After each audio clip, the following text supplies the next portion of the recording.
اعوذ باللہ من الشیطان الرجیم، میں پناہ مانگتا ہوں اللہ کی شیطان مردود سے۔ بسم اللہ الرحمن الرحیم، اللہ کے نام سے شروع جو نہایت مہربان رحم والا۔ یا ایھا الذین آمنوا ارکعوا واسجدوا واعبدوا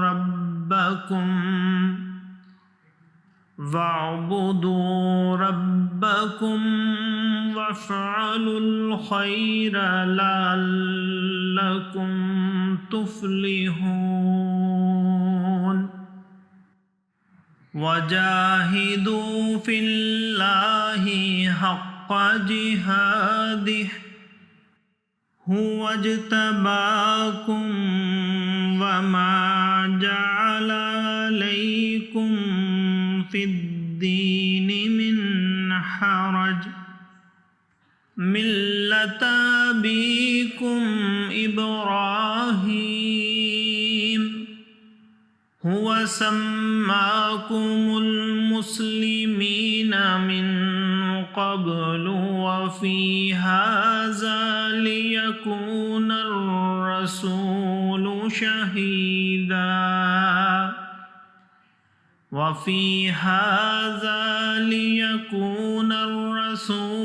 شہیدا علیکم وتکونوا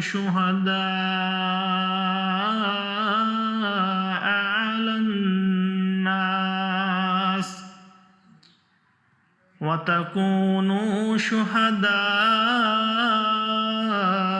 علی الناس فاقیموا الصلاة وآتوا الزکاة واعتصموا باللہ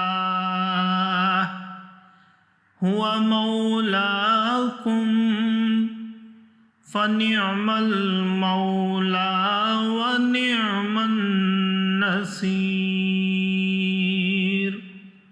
صدق اللہ العظیم۔ اے ایمان والو، رکوع اور سجدہ کرو اور اپنے رب کی بندگی کرو اور بھلے کام کرو، اس امید پر کہ تمہیں چھٹکارا ہو، اور اللہ کی راہ میں جہاد کرو جیسا حق ہے جہاد کرنے کا۔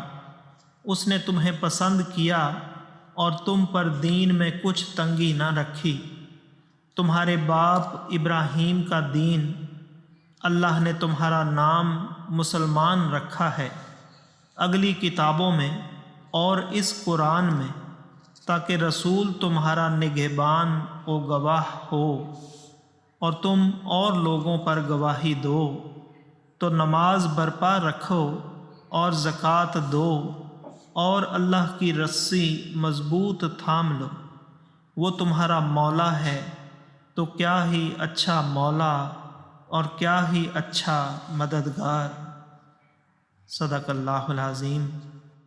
معزز سامعین اور حاضرین، آج ہم نے سورہ حج کی آیت نمبر 77 سے آیت نمبر 78 تک کی تلاوت کی اور ترجمہ پیش کیا۔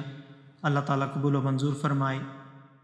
اور معزز سامعین اور حاضرین، سورہ حج کی آیت نمبر 77 آیت سجدہ ہے۔ جو سامعین اور حاضرین یہ آیہ مبارکہ سنیں یا اس کی تلاوت کریں، ان پر سجدہ واجب ہے، سجدہ ضرور ادا کیجیے۔ اور معزز سامعین اور حاضرین، یہاں پر سورہ حج بما ترجمہ مکمل ہو گئی ہے۔ اللہ تعالی ہمارا پڑھنا اور آپ سب کا سننا اپنی بارگاہ عالیہ میں قبول و منظور فرمائے۔ اللہ تعالیٰ ہمیں قرآن پاک کو پڑھنے، سننے، سمجھنے اور اس کے احکامات اور تعلیمات پر عمل کی توفیق عطا فرمائے۔ دوران تلاوت اور ترجمہ اگر کوئی غلطی رہ گئی ہو تو اللہ تعالیٰ ہمیں معاف فرمائے۔ آمین۔ جزاک اللہ۔